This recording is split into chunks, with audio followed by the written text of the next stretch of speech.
Hello learners, आप सभी को प्यार भरा नमस्कार। ज्ञानार्थी क्लासेस के यूट्यूब सेशन में आपका बहुत बहुत स्वागत है। आपका बहुत बहुत स्वागत है हमारे डेली एमसीक्यू प्रैक्टिस सीरीज में। देखिए, सीरीज में हम यूजीसी नेट के पेपर 1 को डिस्कस करते हैं। डेली 12:15 बजे ये आपकी क्लास होती है दोपहर में। तो अगर आप पहली बार इन सेशन से जुड़ रहे हैं तो काइंडली जो है इसी टाइम पर आया करिए। 12:15 बजे जो ये क्लास मिलेगी, और मैक्सिमम अगर लेट होता है तो ये 12 से 4 के बीच में आपको मिल जाती है, लेकिन लेट बहुत कम टाइम पे होता है। मैक्सिमम चांसेस यही रहते हैं कि ये क्लास जो है वो 12:15 पे हो जाएगी। आज है 5 नवंबर। आज का ये सेशन स्टार्ट करते हैं। स्टार्ट करने से पहले अगर वीडियो को लाइक नहीं किया है तो काइंडली वीडियो को लाइक कर दीजिए। देखिए, इन वीडियोस को बनाने में हमारा बहुत एफर्ट जाता है, और आपका एक लाइक जो है ना वो हमें मोटिवेट करता है इन वीडियोस को और ज़्यादा अच्छे तरीके से आप तक पहुंचाने के लिए। स्टार्ट करते हैं पहले क्वेश्चन से।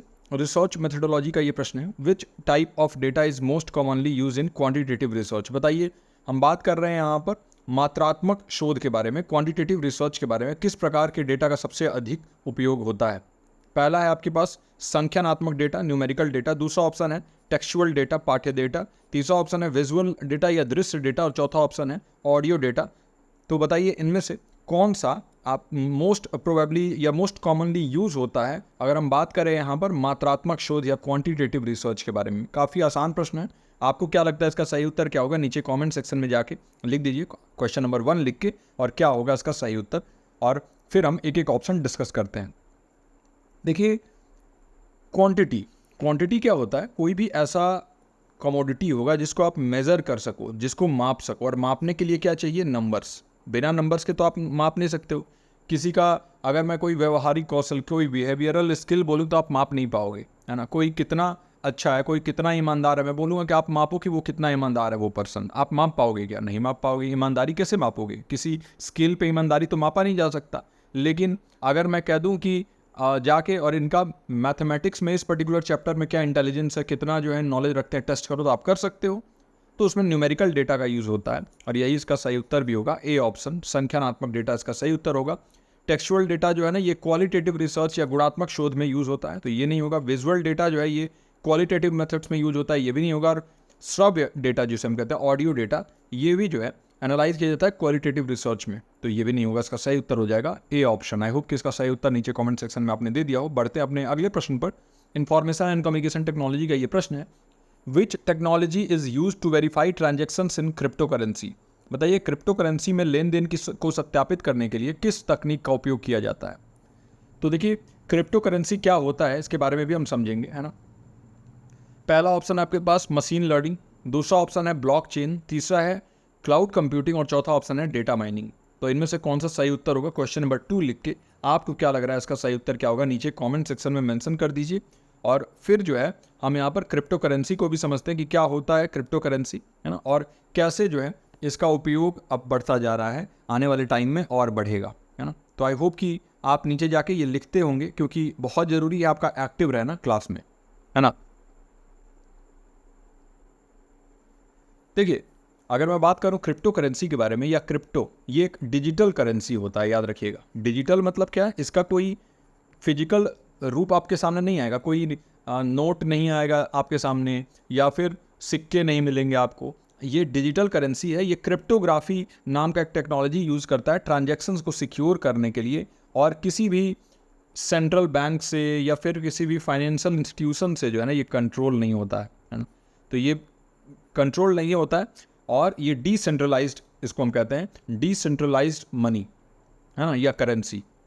ये सिक्योर होता है, डिजिटल एसेट होता है, और इसकी वैल्यू जो है ना, इसकी इंट्रिंसिक वैल्यू कुछ नहीं होती है। इंट्रिंसिक वैल्यू मतलब ये अपने अंदर कोई वैल्यू होल्ड नहीं करता है। अब जैसे आरबीआई, अगर आपके पास 500 रुपये का नोट है, तो आरबीआई वहाँ पर क्या करता है? आपको वचन देता है ना, कि आपको जो है 500 रुपये जो है इसका आप यूज़ कर सकते हैं। इसके लिए आरबीआई के पास उतना गोल्ड रिजर्व है, सोना है उनके पास, उसकी इंट्रिंसिक वैल्यू है ना। लेकिन इसकी कोई इंट्रिंसिक वैल्यू नहीं होती है। बस इसी पे डिपेंड करता है कि मार्केट में लोग विलिंग है कि नहीं पे करने के लिए। और ये कैसे बनाते हैं क्रिप्टो करेंसी? तो ये डिज़ाइन किया जाता है माइनिंग के थ्रू। नॉर्मल माइनिंग नहीं, इसको हम डिजिटल माइनिंग बोलते हैं, या डेटा माइनिंग, जहाँ पर हम कंप्यूटिंग पावर का यूज़ करके कॉम्प्लेक्स मैथ प्रॉब्लम्स को सॉल्व करते हैं ट्रांजेक्शन्स को वेरीफाई करने के लिए ब्लॉकचेन पे। और माइनर्स जो होते हैं उनको रिवॉर्ड दिया जाता है, इन्हीं क्रिप्टो करेंसी में से ही उनको दे दिया जाता है। बहुत सारे क्रिप्टो करेंसी हैं, जैसे एग्जांपल के लिए बिटकॉइन एक क्रिप्टो करेंसी है।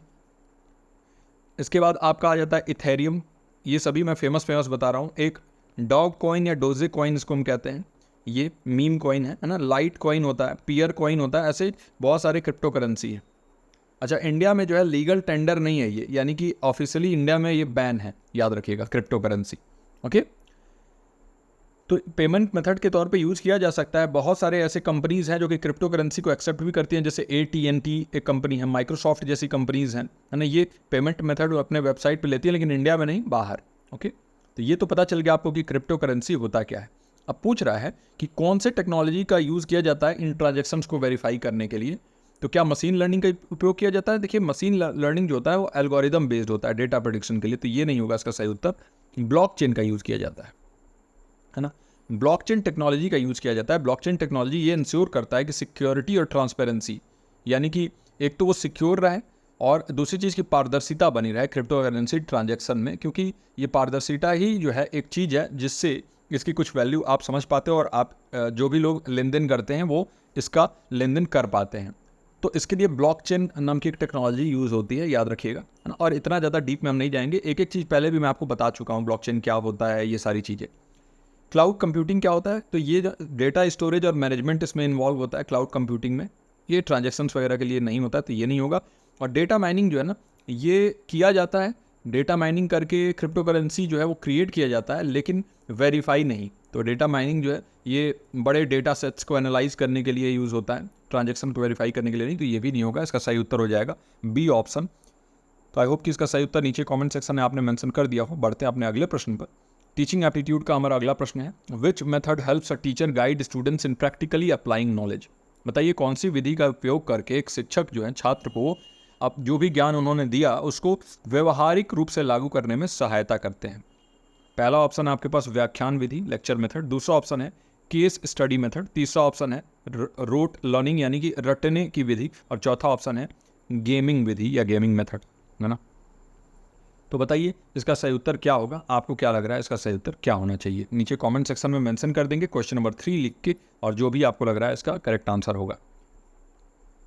देखिए एक एक ऑप्शन डिस्कस करते हैं। लेक्चर मेथड, ये कह रहा है कि टीचर जो है वो गाइड करते हैं स्टूडेंट्स को नॉलेज को अप्लाई करने में। लेक्चर मेथड में टीचर गाइड नहीं करते हैं, बल्कि ये डायरेक्ट इंस्ट्रक्शन दे देते हैं, आते हैं व्याख्यान देते हैं चले जाते हैं, व्याख्या देते हैं चले जाते हैं। तो इसमें जो है ज़्यादा इन्वॉल्वमेंट ही नहीं होता है, ना ही प्रैक्टिकल एप्लीकेशन के ऊपर ध्यान दिया जाता है, बल्कि ये उसके उलट ही होता है, तो ये नहीं होगा इसका सही उत्तर। दूसरा है case study method. Case study method में क्या होता है? केस स्टडी में हम जो कुछ भी पढ़ रहे हैं स्टूडेंट्स को हेल्प करते हैं कि थ्योरेटिकल नॉलेज को रियल वर्ल्ड सिनेरियो से जोड़ के हम देखें, है ना। तो मान लीजिए कि आपने थ्योरी पढ़ाया और थ्योरी पढ़ाने के बाद आपने एक केस स्टडी उठाया। केस स्टडी जो है ना, पहले जो पास्ट में जो हमारे भूतकाल में घटित घटनाएं हैं जो पहले से घट चुकी हैं उनका उपयोग करते हैं हम एग्जाम्पल के तौर पर। मान लीजिए आप कंपनी अकाउंट्स पढ़ा रहे हैं और कोई कंपनी है जो कि दिवालिया घोषित हो गई है, तो दिवालिया घोषित होने के बाद से उसका एक केस स्टडी आपने लिया, बताया कि कैसे जो है अकाउंट्स में हेर फेर करने की वजह से कंपनीज जो है वो दिवालिया तक हो जाती हैं। तो वो एक केस स्टडी हो गया, यानी वो चीज़ पहले हो चुका है और उसके ऊपर जो है आपने एग्जाम्पल के तौर पर उसको लेके और बच्चों को या स्टूडेंट्स को, शिक्षार्थियों को आपने रियल वर्ल्ड सिनेरियो से चीज़ों को जोड़ के बताया। तो ये केस स्टडी मेथड होता है। तो नॉलेज को प्रैक्टिकली अप्लाई करना इसी में सिखाया जाता है। रोट मेथड, रटने की विधि, तो बिल्कुल गलत हो जाएगा। रट के आप कभी भी जो है नॉलेज अप्लाई करना नहीं सिखा सकते हैं। और गेमिंग मेथड जो होता है इसमें गेमिफाइड लर्निंग होता है।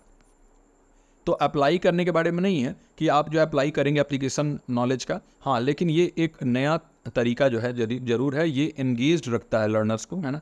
इसमें लर्नर्स जो है वो एक्टिव रहते हैं, लेकिन गेमिंग करवा के आप जो है applying knowledge is not correct, okay. क्योंकि प्रैक्टिकल एप्लीकेशन जो है वो गेमिंग में नहीं हो पाएगा, उसके लिए आपको रियल वर्ल्ड सिनेरियोज को समझना होगा और वो केस स्टडी मेथड में आप कर पाते हैं, और यही इसका सही उत्तर भी होगा। तो आई होप कि इसका सही उत्तर नीचे कमेंट सेक्शन में आपने दे दिया। अब बढ़ते हैं अपने चौथे प्रश्न की तरफ। हमारा चौथा प्रश्न कम्युनिकेशन यूनिट से आ रहा है। What is the type of communication called where messages are conveyed without words. वह संचार प्रकार क्या कहलाता है जहाँ संदेश शब्दों के बिना संप्रेषित किए जाते हैं, यानी कि इसमें कोई शब्द यूज़ नहीं होता है। बहुत आसान प्रश्न है। पहला है वर्बल कम्युनिकेशन यानी शाब्दिक संचार। दूसरा है नॉन वर्बल रिटन कम्युनिकेशन यानी लिखित संचार। तीसरा है नॉन वर्बल कम्युनिकेशन गैर शाब्दिक संचार। और चौथा है डिजिटल कम्युनिकेशन, डिजिटल संचार। बताइए इनमें से कौन सा सही उत्तर होगा ना। ये मौखिक और ये मौखिक वाला जो है इसको हटा के यहाँ पर शाब्दिक कर लीजिए, ये बार बार ट्रांसलेशन एरर हो जाता है। शाब्दिक मतलब क्या हो गया कि शब्दों का इस्तेमाल नहीं होगा, चाहे वो मौखिक होगा या लिखित होगा, ये दोनों ही इसमें आ जाते हैं। है ना। तो अगर हम बात करें वर्बल कम्युनिकेशन के बारे में, तो वर्बल कम्युनिकेशन में हम क्या करते हैं, वर्बल कम्युनिकेशन में स्पोकन वर्ड्स होते हैं। आप जो कुछ भी बोलते हैं, बोल के यहाँ पर पढ़ाते हैं, बच्चों को सिखाते हैं, तो वो वर्बल कम्युनिकेशन जो है वो स्पोकन वर्ड से ही होता है ना। तो ये हो गया। फिर लिख के भी आप बच्चों को बता सकते हैं रिटन में, तो ये भी वर्बल कम्युनिकेशन हो गया। और यहाँ पे कह रहा है कि बिना किसी वर्ड के यूज़ किए, बिना किसी शब्दों का इस्तेमाल किए, तो ये नहीं होगा, है ना। इसमें तो शब्दों का इस्तेमाल हो रहा है। रिटन कम्युनिकेशन में भी आप शब्दों का इस्तेमाल कर रहे हैं, तो ये भी नहीं होगा, है ना। डिजिटल कम्युनिकेशन भी आप करते हो, तो या तो लिख के कुछ डिजिटली भेजोगे, या तो जो है बोल के भेजोगे, तो ये भी नहीं होगा। नॉन वर्बल कम्युनिकेशन इसका सही उत्तर हो जाएगा। नॉन वर्बल कम्युनिकेशन, गैर शाब्दिक संचार होता क्या है, इसमें आप इशारे, जैसे जेस्चर्स हो गया, आप पोस्चर हो गया, आपका बॉडी लैंग्वेज हो गया, फेशियल एक्सप्रेशन हो गया, इनके माध्यम से भी कई बार बहुत सारी चीज़ें बोल दी जाती हैं जो इम्प्लिसिट मीनिंग होता है, यानी कि अंदर छुपा हुआ जो अर्थ होता है वो पता चल जाता है। बच्चों को समझ में आ रहा है कि नहीं चैप्टर, उनका चेहरा देख के आप बता सकते हैं, है ना।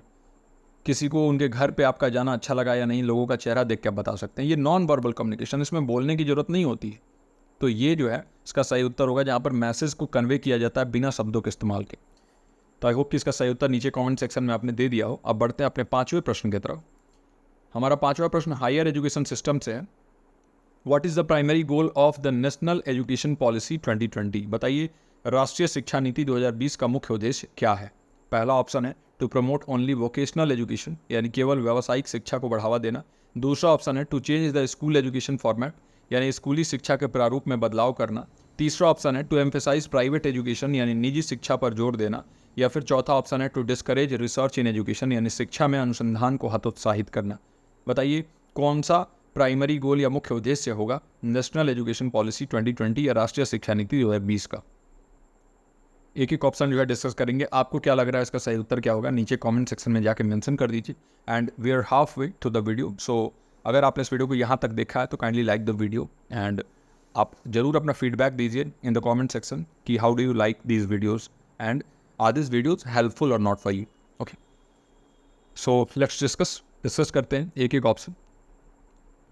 पहला ऑप्शन है to promote only vocational education. देखिए, ओनली आते ही जो है, मैंने आपको बार बार बोला है कि आप अपने कान खड़े कर लिया करो। ओनली आते ही जरूरी नहीं है कि वो सही होगा, मैक्सिमम चांसेस होते हैं कि वो गलत होगा। तो अगर आपके क्वेश्चन में गलत नहीं पूछा है तो वो ऑप्शन आपका सही हो नहीं सकता है।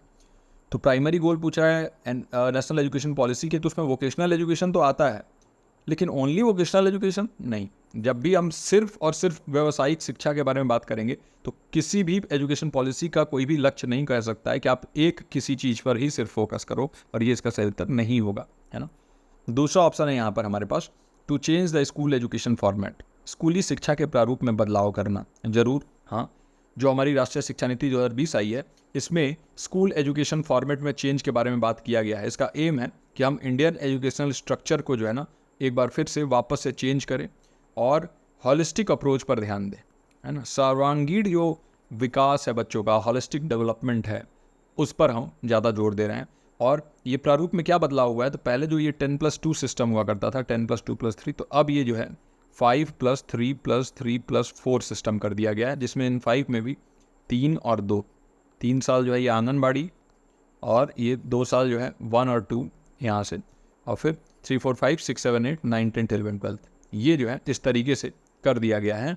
और यही जो है स्कूल एजुकेशन फॉर्मेट में बदलाव किया गया है। प्राइवेट एजुकेशन पे जोर देना, निजी शिक्षा पर जोर देना कभी भी कोई राष्ट्रीय शिक्षा नीति कह ही नहीं सकती है, क्योंकि अगर ऐसा होगा तो इससे स्कूल का फ़ी काफ़ी हाई होता है प्राइवेट में, तो जो बच्चे अफोर्ड नहीं कर सकते हैं वो क्या करेंगे, तो ये नहीं होगा। और रिसर्च इन एजुकेशन को डिस्करेज नहीं बल्कि एनकरेज करने के बारे में बात किया गया है NEP 2020 में, तो ये भी नहीं होगा। राष्ट्रीय शिक्षा नीति 2020 में बात किया गया है कि हम रिसर्च के ऊपर बहुत ज़्यादा एम्फेसाइज करें, स्कूल लेवल से ही हम रिसर्च के ऊपर जो है बहुत ज़्यादा जोर दें। तो इसका सही उत्तर हो जाएगा बी ऑप्शन। आई होप कि इसका सही उत्तर नीचे कमेंट सेक्शन में आपने दे दिया हो, स्कूली शिक्षा के प्रारूप में बदलाव करना। अब हम बढ़ते हैं अपने अगले प्रश्न पर। पीपल डेवलपमेंट एंड एनवायरनमेंट, आपके यूनिट 9 का ये प्रश्न है, पेपर 1 का। Question number 6, what is carbon footprint associated with? कई बार हमने बात किया है इसके बारे में। बताइए कार्बन फुटप्रिंट किससे संबंधित है, क्या होता है ये कार्बन फुटप्रिंट, है ना। ए ऑप्शन है पर्सनल फाइनेंस या व्यक्तिगत वित्त। दूसरा ऑप्शन है बायोडाइवर्सिटी, जैव विविधता। तीसरा ऑप्शन है एयर पोल्यूशन यानी वायु प्रदूषण। और चौथा ऑप्शन है ग्रीन हाउस गैस एमिशन यानी ग्रीन हाउस गैस उत्सर्जन। बताइए किससे रिलेटेड है अगर हम बात करें कार्बन फुटप्रिंट। आपको क्या लग रहा है इसका सही उत्तर क्या होगा? नीचे कमेंट सेक्शन में क्वेश्चन नंबर 6 लिख के और ऑप्शन नंबर मेंशन कर दीजिए। लाइव चैट में मत करिए, कमेंट सेक्शन में लिखा करिए, है ना। और मैं बार बार आपसे बोलता रहता हूँ कि आप अपना फीडबैक दिया करिए क्लासेस का, बहुत कम लोग करते हैं। चलिए कोई बात नहीं है, एग्जामिनेशन के टाइम पे जो है ना, जो लोग भी अभी सीरियस नहीं है इनको समझ में आएगा कि हाँ मैं क्यों कहता था बार बार आपको एक्टिव रहने के लिए, बार बार क्यों कहता था कि इन लेक्चर्स को अच्छे से देखा करिए, क्योंकि एक्सट्रीमली हेल्पफुल लेक्चर्स बनाए जा रहे हैं, बहुत ज़्यादा मेहनत जाता है, आउटकम अगर कुछ नहीं निकलेगा तो इससे हम डीमोटिवेट होते हैं, है ना। तो देखिए हमारे पास पहला ऑप्शन है पर्सनल फाइनेंस। देखिए इन्वायरमेंटल इम्पैक्ट से ये रिलेटेड होता है, पर्सनल फाइनेंस से इसका कोई लेन देन नहीं है, तो ये तो बिल्कुल नहीं होगा, है ना।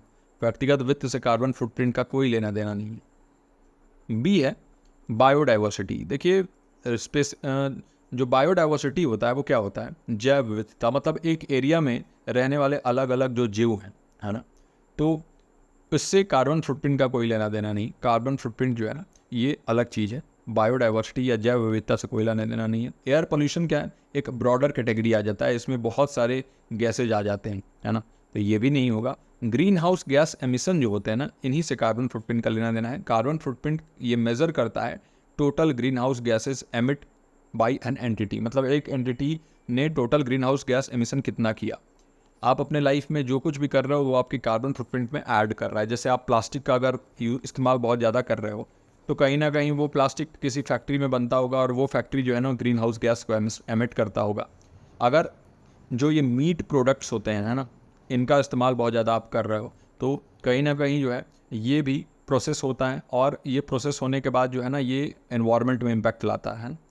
तो ये प्रोसेस्ड फूड के बारे में बात कर रहा हूँ मैं। फिर अगर आप जो है वो बहुत ज़्यादा इस्तेमाल कर रहे हैं इलेक्ट्रिसिटी, तो वो भी आपके कार्बन फुटप्रिंट को बढ़ाता है। अगर एयर कंडीशनर इस्तेमाल कर रहे हैं बहुत ज़्यादा, वो भी आपके कार्बन फुटप्रिंट को बढ़ाता है। तो ये सभी जो है ना ग्रीन हाउस गैस एमिशन से रिलेटेड है, और यही इसका सही उत्तर होगा डी। कार्बन फुटप्रिंट का जो एसोसिएटेड हम करते हैं इसको ग्रीन हाउस गैस उत्सर्जन से। तो एयर पोल्यूशन में और भी बहुत सारी चीज़ें होती हैं, जैसे पार्टिकुलेट मैटर भी होता है, तो सिर्फ ग्रीन हाउस गैस एमिट नहीं होता है एयर पोल्यूशन में, और इसीलिए ये वाला ऑप्शन ना होकर डी ऑप्शन सही होगा। अब हम बढ़ते हैं अपने अगले प्रश्न यानी 7वें प्रश्न की तरफ। लॉजिकल रीजनिंग का ये क्वेश्चन है। Which type of reasoning method is use to reach a general conclusion from specific cases? कौन सी तर्कशास्त्र विधि विशिष्ट मामलों से सामान्य निष्कर्ष तक पहुंचने के लिए उपयोग की जाती है? बहुत आसान है। देखिए जनरल कंक्लूजन स्पेसिफिक केसेस से, है ना, तो स्पेसिफिक टू जनरल, ये 3 दिन लगातार मैंने ये क्वेश्चन लाया है। अब मुझे ये लगता है कि आप इसमें अब कोई गलती नहीं करेंगे। स्पेसिफिक टू जनरल जाने के बारे में हम बात कर रहे हैं। बहुत आसान प्रश्न है। आपको क्या लगता है नीचे कमेंट सेक्शन में जरूर लिखिए, क्वेश्चन नंबर 7 लिख के। पहला ऑप्शन है इंडक्टिव रीजनिंग या अभिप्रेरणा तर्कशास्त्र, है ना। दूसरा ऑप्शन है डायरेक्टिव रीजनिंग निर्देशात्मक तर्कशास्त्र, अजम्पटिव रीजनिंग यानी अनुमानात्मक तर्कशास्त्र, और चौथा ऑप्शन है लॉगरिथमिक रीजनिंग या लघुगणकीय तर्कशास्त्र, है ना। तो बताइए इनमें से कौन सा होगा? आगमनात्मक होगा या फिर कौन सा होगा बताइए, है ना। ये अभिप्रेरण नहीं होगा, आगमनात्मक तर्कशास्त्र होगा, इंडक्टिव रीजनिंग। बताइए जनरल से स्पेसिफिक के बारे में, स्पेसिफिक से जनरल के बारे में पूछ रहा है। देखिए from specific to general, okay. तो जब भी हम बात करते हैं स्पेसिफिक टू जनरल जाने के बारे में, बहुत ईजी है, इंडक्टिव रीजनिंग, है ना।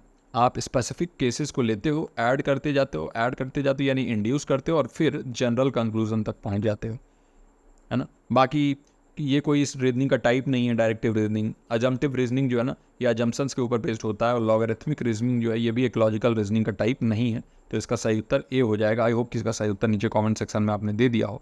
अब ज़्यादा समय वेस्ट ना करते हुए आगे बढ़ते हैं अगले प्रश्न पर। हमारा अगला प्रश्न रिसर्च एप्टीट्यूड से आ रहा है। Which type of research allows a researcher to observe events in a natural setting? कौन सा शोध प्रकार शोधकर्ता को प्राकृतिक सेटिंग में घटनाओं का अवलोकन करने की अनुमति देता है? पहला ऑप्शन है एक्सपेरिमेंटल रिसर्च या प्रायोगिक शोध, दूसरा ऑप्शन है केस स्टडी, तीसरा ऑप्शन है सर्वेक्षण या सर्वे, चौथा ऑप्शन है डेस्क्रिप्टिव रिसर्च वर्णनात्मक शोध। तो बताइए इनमें से कौन से टाइप का रिसर्च जो है वो अलाउ करता है रिसर्चर को कि वो इवेंट्स को ऑब्जर्व करें इनके नेचुरल सेटिंग में, है ना, यानी कि आर्टिफिशियल सेटिंग के बारे में बात नहीं हो रहा है। क्वेश्चन नंबर 8 लिख के आपको क्या लग रहा है क्या होगा इसका सही उत्तर नीचे कमेंट सेक्शन में मेंशन कर दीजिए, फिर हम एक एक ऑप्शन डिस्कस करते हैं, है ना। आपके रिसर्च एप्टीट्यूड का ये प्रश्न है। ए ऑप्शन है एक्सपेरिमेंटल रिसर्च। याद है आपको मैंने कई बार बताया है कि एक्सपेरिमेंटल रिसर्च जो है ना, ये कंट्रोल्ड कंडीशन में होता है। अब कंट्रोल्ड कंडीशन मतलब क्या हो गया, ये किसी लैब में हो सकता है, लैबोरेटरी में हो सकता है ना, तो ये लैब वगैरह में होता है, कंट्रोल्ड कंडीशन में होता है। वहाँ पर आप सभी चीज़ों को कंट्रोल करते हो, वेरिएबल्स जो होते हैं उनको भी कंट्रोल करते हो। उसमें डिपेंडेंट वेरिएबल भी आता है, इसमें इनडिपेंडेंट वेरिएबल भी आता है, एक्सट्रेनियस वेरिएबल को बिल्कुल आप कंट्रोल कर लेते हो इसमें। तो ये इसका सही उत्तर नहीं होगा, क्योंकि ये तो आर्टिफिशियल इन्वायरमेंट में हो रहा है, नेचुरल सेटिंग में नहीं हो रहा है, ये नहीं होगा। केस स्टडी जो है ना, इन डेप्थ एनालिसिस करते हो किसी सिंगल केस का, है ना। और ज़रूरी नहीं है केस स्टडी उनके नेचुरल सेटिंग में ही करो। केस स्टडी जो है हो सकता है आप किसी डॉक्यूमेंट के ऊपर उससे भी लेके कर रहे हो, तो ये इसका सही उत्तर नहीं होगा। सर्वे जो है ये आप क्वेश्चंस के थ्रू डेटा कलेक्ट करते हो, ये कोई नेचुरल ऑब्जर्वेशन नहीं है ना। ज़रूरी नहीं है कि इसके नेचुरल कंडीशन में ही आप करो। और डिस्क्रिप्टिव रिसर्च जो होता है ये, इसमें आप नेचुरल सेटिंग में ऑब्जर्वेशन करते हो, किसी भी प्रकार का मैनिपुलेशन नहीं करते हो, है ना। डिस्क्रिप्टिव रिसर्च में एज इट इज़ जो चीज़ें जैसी हैं उसको आप वैसे ही उसका वर्णन करते हो। वर्णनात्मक शोध, इसमें सिर्फ वर्णन करना है, कोई भी तरीके का हेरफेर नहीं करना है। नेचुरल सेटिंग में ये होता है, तो यही इसका सही उत्तर हो जाएगा। D option is the correct answer for this. I hope कि इसका सही उत्तर नीचे कमेंट सेक्शन में आपने दे दिया हो। अब हम बढ़ते हैं अपने 9वें प्रश्न की तरफ। इंफॉर्मेशन एंड कम्युनिकेशन टेक्नोलॉजी का ये प्रश्न बहुत आसान है। Which protocol is used to secure online financial transaction. बताइए, ऑनलाइन वित्तीय लेन देन को सुरक्षित करने के लिए किस प्रोटोकॉल का उपयोग किया जाता है। पहला ऑप्शन है HTTP, दूसरा ऑप्शन है FTP, तीसरा ऑप्शन है SMTP और चौथा ऑप्शन है HTTPS, है ना। तो बात कर रहे हैं हम सिक्योर करने के बारे में, है ना। HTTP जो है ये बेसिक प्रोटोकॉल है, इसमें किसी भी प्रकार का एनक्रिप्शन नहीं होता है, एनक्रिप्शन नहीं होता है ना। और अगर एनक्रिप्शन नहीं होता है मतलब कि सेफ्टी जो है वो बिल्कुल नहीं है, यहाँ पर सिक्योरिटी जो है वो ख़राब है। तो इसका फुल फॉर्म होता है हाइपर टेक्स्ट ट्रांसफ़र प्रोटोकॉल, और इसमें सिक्योरिटी नहीं होती। FTP फाइल को ट्रांसफ़र करने के लिए यूज़ किया जाता है, ऑनलाइन फाइनेंशियल ट्रांजैक्शन को सिक्योर करने के लिए नहीं, ये फाइल्स को ट्रांसफ़र करने के लिए किया जाता है, ये नहीं होगा इसका सही उत्तर, है ना। फिर SMTP मेल्स या ईमेल को सेंड करने के लिए किया जाता है, सिंपल मेल ट्रांसफ़र प्रोटोकॉल इसका फुल फॉर्म होता है, और ये भी नहीं होगा क्योंकि ये ईमेल को सेंड करने के लिए किया जाता है। HTTPS इसका सही उत्तर हो जाएगा, hyper text transfer protocol secured, है ना।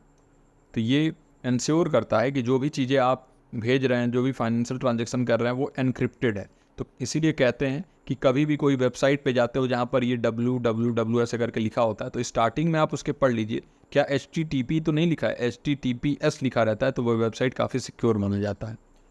तो ये HTTPS इसका सही उत्तर हो गया, और ये एनक्रिप्शन होता है इसमें, और सिक्योर कनेक्शन ऑनलाइन ट्रांजेक्शन में हेल्प करता है ये, तो यही इसका सही उत्तर होगा। आई होप कि नीचे कमेंट सेक्शन में इसका सही उत्तर आपने दे दिया हो। अब हम बढ़ते हैं अपने आज के इस सेशन के आखिरी प्रश्न पर। काफ़ी एक शॉर्ट और कॉन्साइज सेशन रहा, और कोशिश यही करूंगा मैं कि अब से शॉर्ट एंड कॉन्साइज सेशन लाया जाए, लेकिन एक्सप्लेनेशन मैं कम नहीं करूंगा। अगर एक्सप्लेनेशन ज़्यादा रहा तो सेशन लंबे हो सकते हैं, आधे घंटे के ऊपर के हो सकते हैं। तो आप जो है ना ये मत सोचिएगा कि अब हर सेशन जो है वो कम ही समय का होगा। अब हम बढ़ते हैं आज के आखिरी प्रश्न पर, और बढ़ने से पहले आपसे एक छोटा सा रिक्वेस्ट है, काइंडली वीडियो को लाइक कर दीजिए, साथ ही साथ अपने दोस्तों के साथ शेयर करिए। नीचे कमेंट सेक्शन में बताइए कि आपको कैसा लग रहा है ये हमारा डेली वीडियोस का ये सीरीज़, आपको कैसा लग रहा है। टीचिंग एप्टीट्यूड का ये प्रश्न है, प्रश्न नंबर 10 या question number 10। What is the process called in which students construct knowledge by connecting their understanding to new ideas. बहुत ही अच्छा प्रश्न है। वह प्रक्रिया क्या कहलाती है जिसमें छात्र अपने ज्ञान को नए विचारों के साथ जोड़कर ज्ञान का निर्माण करते हैं। पहला ऑप्शन है कंस्ट्रक्टिविस्ट अप्रोच या संरचनावादी दृष्टिकोण, दूसरा ऑप्शन है एक्सपेरिमेंटल अप्रोच या प्रायोगिक दृष्टिकोण, तीसरा ऑप्शन है बिहेवियरिस्ट अप्रोच या व्यवहारवादी दृष्टिकोण, और चौथा ऑप्शन है कॉग्निटिव अप्रोच या संज्ञानात्मक दृष्टिकोण। क्वेश्चन नंबर 10 लिख के और नीचे कमेंट सेक्शन में मेंशन कर देंगे कि कौन सा सही उत्तर होगा, क्या लग रहा है आपको, और साथ ही साथ मेंशन कर देंगे कि हमारे ये जो क्लासेस हैं उनको आप डेली अटेंड करते हो क्या, और अगर करते हैं तो आपको कैसा लगता है, इनकी क्वालिटी कैसी लगती है, हमारा ये प्रयास कैसा लगता है। अब हम डिस्कस करेंगे एक एक ऑप्शन, तो बने रहिए, अच्छे से डिस्कस करते हैं सारे ऑप्शंस को। कह रहा है कि कौन सा प्रोसेस जो है स्टूडेंट्स को नॉलेज कंस्ट्रक्ट करना, मतलब खुद का ज्ञान जो है वो बनाने में और उनके नए आइडियाज़ से अंडरस्टैंडिंग को जोड़कर ज्ञान का निर्माण करने में हेल्प करता है ना। पहला है आपके पास कंस्ट्रक्टिविस्ट अप्रोच। क्या होता है ये कंस्ट्रक्टिविस्ट अप्रोच जो है ना, ये इनकरेज करता है जो भी शिक्षार्थी हैं कि वो अपने प्रायर नॉलेज पे बेस्ड, यानी कि जो भी उनका पूर्व ज्ञान है उसके ऊपर बेस्ड अपने नॉलेज को वो बिल्ड करे, खुद से कंस्ट्रक्ट करे। नाम से ही समझ में आ रहा होगा आपको, है ना। कंस्ट्रक्ट मतलब कुछ बनाना, कुछ बिल्ड करना, और यही कंस्ट्रक्टिविस्ट अप्रोच में होता है। एक्सपेरिमेंटल अप्रोच में क्या होता है, आप हाइपोथेसिस या परिकल्पना का परीक्षण या टेस्टिंग करते हैं, नॉलेज कंस्ट्रक्शन के बारे में नहीं होता है। बिहेवियरिस्ट अप्रोच में आप स्टिमुलस रिस्पॉन्स लर्निंग के बारे में बात करते हैं। स्टिमुलस रिस्पॉन्स थ्योरी आपने पढ़ा होगा, है ना। जैसे आपके बहुत सारे ऐसे अलग अलग जो है वो थ्योरिस्ट रहे या साइकोलॉजिस्ट रहे जिन्होंने काम किया बिहेवियरिस्ट अप्रोच पे। ओके, तो जैसे एक थे उनमें से स्किनर और एक थे पाउलो। इन्होंने काम किया कंडीशनिंग पे, इन्होंने काम किया जो है आपके बिहेवियरल अप्रोच पे। तो ये स्टिमुलस रिस्पॉन्स के बारे में ये इन्होंने काफ़ी टेस्टिंग किया, और वो उस बारे में है जिसमें आप देखते हैं कि हाँ, आदत लगने से क्या लर्निंग कैसा होता है ना, किस चीज़ का क्या इफेक्ट आ रहा है वो देखा जाता है। कॉग्निटिव अप्रोच जो है इसमें बहुत सारे अलग अलग मेंटल प्रोसेसेस इन्वॉल्व होते हैं, लेकिन ये नॉलेज को कंस्ट्रक्ट करने में जोड़ नहीं डालता है जैसे कंस्ट्रक्टिविज्म करता है ना। तो ये संज्ञान के विकास के बारे में ज़्यादा होता है, लेकिन ज़रूरी नहीं है कि कंस्ट्रक्शन ऑफ नॉलेज इसमें एम्फेसाइज किया जाए। तो ये भी इसका सही उत्तर नहीं होगा। इसका सही उत्तर हो जाएगा संरचनावादी दृष्टिकोण या कंस्ट्रक्टिविस्ट अप्रोच। तो आई होप कि इसका सही उत्तर नीचे कमेंट सेक्शन में आपने दे दिया हो, और साथ ही साथ अपने अच्छे या जो भी आपको फीडबैक लग रहा है ना, ये क्लास कैसा लग रहा है वो भी आपने लिख दिया हो नीचे कमेंट सेक्शन में। काइंडली वीडियो को लाइक कर दीजिए, और यहाँ पर सारे ही मैंने आंसर्स लिख दिए हैं। तो जब आपको रात को 10 बजे ये PDF मिलेगा तो वहाँ पर आप देख सकते हैं। बाद में आपको प्रैक्टिस करने में ये PDF काफ़ी हेल्प करने वाले हैं। तो चलिए इस वीडियो में यहीं तक। मैं मिलता हूँ आपसे अगले वीडियो के साथ। टिल देन आप अपना और अपनों का ख्याल रखिए। नमस्कार।